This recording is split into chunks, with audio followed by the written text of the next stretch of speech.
अस्सलाम वालेकुम नाज़रीन, खबर और हक़ाइक़ के साथ मैं हूँ उमर खत्ताब। वज़ीर-ए-आज़म इमरान खान ने कहा है कि पाकिस्तान का जैश मोहम्मद से कोई ताल्लुक़ नहीं है, नए पाकिस्तान में दहशत गर्दों के लिए कोई जगह नहीं है। वज़ीर-ए-आज़म इमरान खान ने बरतानवी अखबार फाइनेंशियल टाइम्स को दिए गए इंटरव्यू में कहा कि भारत जंगी जुनून में मुब्तला है और पड़ोसी मुल्क में इंतखाबात से कबल कुछ भी हो सकता है, और इस बात पर जोर दिया कि पाकिस्तान के किसी भी तंजीम से जो दहशतगर्द तंजीम है उससे ताल्लुकात नहीं हैं। ख्याल रहे कि भारत का दावा है कि गुज़श्ता माह पुलवामा के इलाके में भारतीय पैरामिलिट्री पुलिस पर हमला दहशतगर्द तंजीम जैश ए मोहम्मद की जानिब से किया गया था। उन्होंने भारतीय वज़ीर-ए-आज़म नरेंद्र मोदी को जारहियत पसंद करार देते हुए कहा कि वो दोनों ममालिक को जंग के दहाने पर ले आए। साथ साथ इमरान खान ने दो टोक अल्फाज में कहा कि उनके नए पाकिस्तान में दहशत गर्दों के लिए कोई जगह नहीं है। इस पर बात करने के लिए अभी हमें ज्वाइन किया है सलमान आबिद साहब ने, सीनियर जर्नलिस्ट हैं, तज्ज़ियाकार हमारे साथ मौजूद हैं। अस्सलाम वालेकुम सर।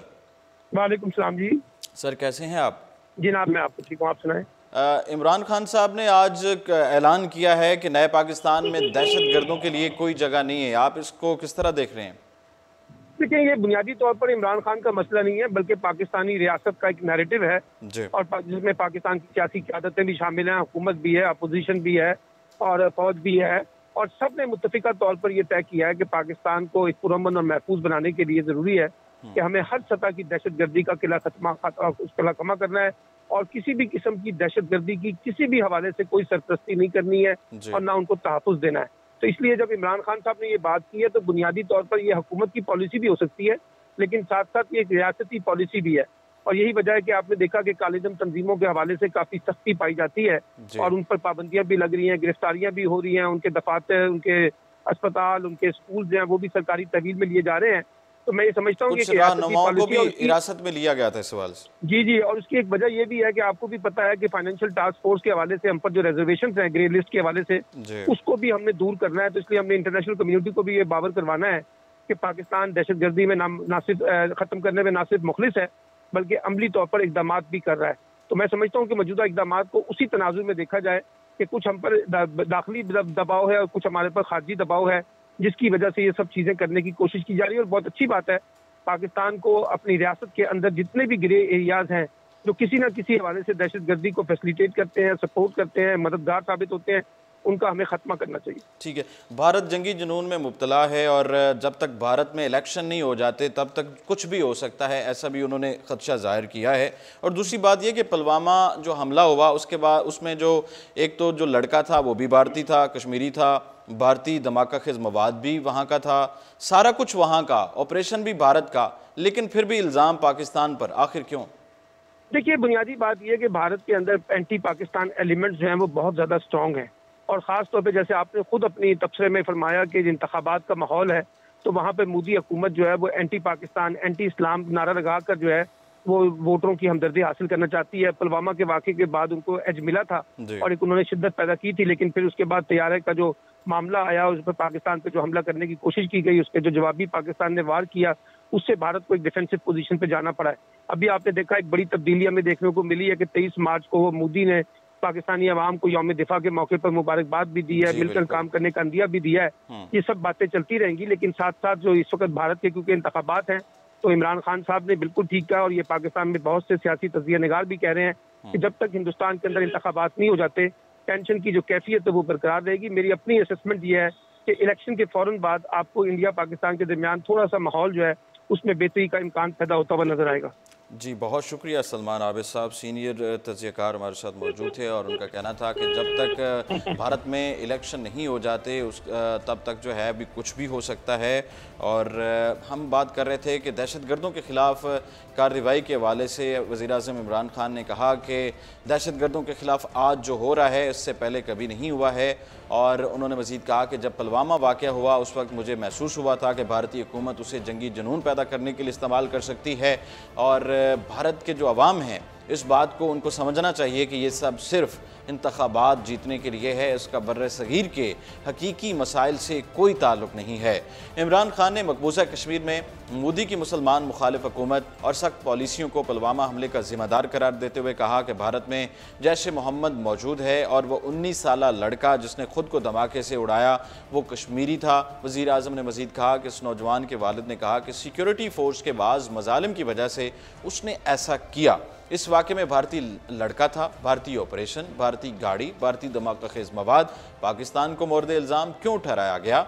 उनका कहना था कि पाकिस्तान अपनी सरजमीन पर दहशतगर्द तंजीमों को जगह बनाने की इजाज़त नहीं देगा और हम पुलवामा जैसी दहशतगर्द सरगर्मियों के लिए मोर्द इल्ज़ाम ठहराया जाना बर्दाश्त नहीं कर सकते हैं। और अपने इंटरव्यू में पाकिस्तान की मईशत को मजबूत बनाने के अज़्म का इज़हार करते हुए उन्होंने कहा कि पाकिस्तान आलमी मालियाती इदारे IMF से मुआहदे के नज़दीक है और मैं पुरअज़्म हूँ कि यह पाकिस्तान आखिरी मरतबा IMF से रुजू करेगा। पाकिस्तान के दरीना दोस्त चीन से मुतालिक सवाल पर इमरान खान ने यह कहा कि चीन ने हमेशा पाकिस्तान के साथ ताउन किया जिस पर उसके शुक्रगुजार हैं। ताहम उन्होंने इस बात को मुस्तरद किया कि पाकिस्तान चीन की क्लाइंट रियासत बन चुका है। बात करेंगे मुस्लिम लीग नून के हवाले से। रमज़ान शुगर मिल्स रेफरेंस के हवाले से शहबाज शरीफ और हमजा शहबाज शरीफ की आज पेशी थी।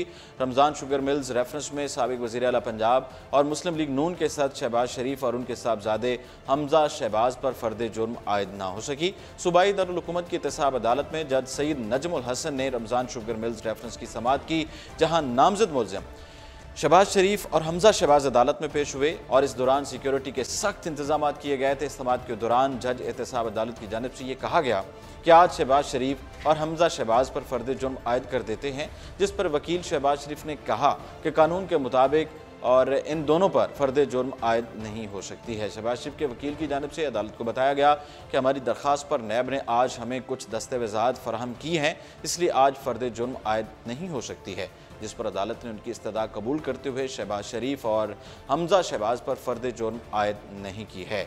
वाज़िह है कि कौमी एहतसाब ब्यूरो नैब ने मुस्लिम लीग नून के सदर शहबाज शरीफ और उनके साहबजादे हमजा शहबाज के खिलाफ रमज़ान शुगर मिल्स केस में नया रेफरेंस दायर किया था। इससे पहले भी शहबाज शरीफ के खिलाफ आशियान इकबाल हाउसिंग स्कैंडल और रमज़ान शुगर मिल्स केसेस दायर किए गए थे, जिसमें उन्हें गिरफ्तार भी किया गया था। ताहम 14 फरवरी को लाहौर हाई कोर्ट ने आशियाना हाउसिंग स्कैंडल और रमज़ान शुगर केसेस में जमानत की दरख्वास्त मंजूर करते हुए शहबाज शरीफ की जेल से रिहाई का हुक्म दिया था। इसी केस में लाहौर की एहतसाब अदालत ने 18 फरवरी को कौमी असम्बली में अपोजिशन लीडर शहबाज शरीफ पर फ़र्द जुर्म आयद की थी। याद रहे कि शहबाज शरीफ को 5 अक्टूबर 2018 को नैब लाहौर ने आशियाना इकबाल हाउसिंग केस में हिरासत में लिया था। बात करेंगे अफ़गान निगरान हुकूमत से मुताल्लिक वज़ीर आज़म का जो बयान है गलत अंदाज में पेश किया गया है। दफ्तर ख़ारजा ने ऐसा कहा है।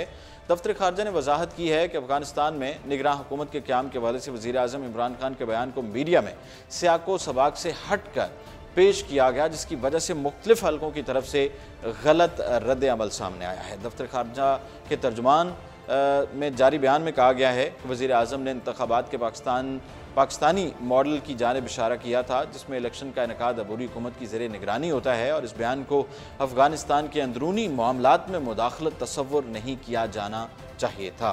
बयान में ये कहा गया कि पाकिस्तान का अफ़गानिस्तान में इसके अलावा और कोई मुफाद नहीं, अमन को एक ऐसे सियासी अमल के ज़रिए फ़रोग दिया जाए जिसके मालिक और सरबराह अफ़गान हों। दफ्तर ख़ारजा ने मज़ीद कहा कि वज़ीर आज़म ने अफ़गानिस्तान में अमन के लिए जारी सियासी मुफाहमती अमल में सहूलत फराहम करने के लिए ज़ाती दिलचस्पी ज़ाहिर की थी और अमन अमल के इस अहम मरहले पर इस बयान को बुनियाद बनाकर पाकिस्तान की मुखलिसाना कोशिशों को नज़रअंदाज करने और गलत फहमियाँ पैदा करने के तौर पर नहीं देखना चाहिए था। बयान में मज़ीद कहा गया कि पाकिस्तान अफ़गानिस्तान के बहादुर अवाम की हालत ज़ार को समझता है, जिनका 4 दिहाई से जारी जंग और पुरतशद्दुद वाक़यात के बाद अमन से रहने का पूरा हक है। याद रहे कि वज़ीर आज़म इमरान खान ने अपने बयान में कहा था कि अफ़गानिस्तान में निगरान हुकूमत के क़याम से अमरीका और तालिबान के जो दरमियान होने वाले अमन मुज़ाकरात में मज़ीद बेहतरी आएगी, क्योंकि तालिबान ने मौजूदा हुकूमत से बात करने से इनकार कर दिया है। इमरान खान ने यह कहा था कि उन्होंने अफ़गान हुकूमत के तहफ़्फ़ुज़ात के सबब तालिबान रहनुमाओं से तयशुदा मुलाकात मनसूख कर दी थी। यहाँ ये बात काबिल ज़िक्र है कि अमेरिका के साथ कई माह से मुज़ाकरात में मसरूफ़ तालिबान अफ़गान हुकूमत से मुज़ाकरात से मुसलसल इनकार करते रहे हैं। वज़ीर-ए-आज़म इमरान खान के इस बयान को दाखिली अमूर में मुदाखलत करार देते हुए अफ़गानिस्तान ने पाकिस्तान से अपना सफ़ीर वापस बुला लिया था। अफ़गान वज़ारत ख़ारजा के तर्जुमान की जानिब से जारी बयान में ये कहा गया था कि इमरान खान के बयान से पाकिस्तान की मुदाखलती पॉलिसी साबित होती है और ये अफ़गानिस्तान की खुद मुख्तारी पर एक हमला है। अमेरिका और तालिबान हुकूमत में 17 साल तक जारी जंग के बाद मुज़ाकरात हो रहे हैं, ताहम तालिबान ने अशरफ गनी की क़यादत में अफ़गान हुकूमत को गैर कानूनी करार दिया है। अशरफ गनी की हुकूमत की मुद्दत मई में ख़त्म हो रही है और उन पर अगले सदारती इंतखाबात से कबल ओहदा छोड़ने का दबाव है। अशरफ गनी ने निगरान हुकूमत के मुतालबात को मुस्तरद कर दिया है। ये बात ख्याल में रहे कि अफ़गानिस्तान में सदारती इलेक्शन 28 सितंबर को मुतवक्के हैं। नाज़रीन, ये था आज का प्रोग्राम और इसके साथ ही उमर ख़त्ताब को दीजिए इजाज़त और आप देखते रहिए उर्दू पॉइंट।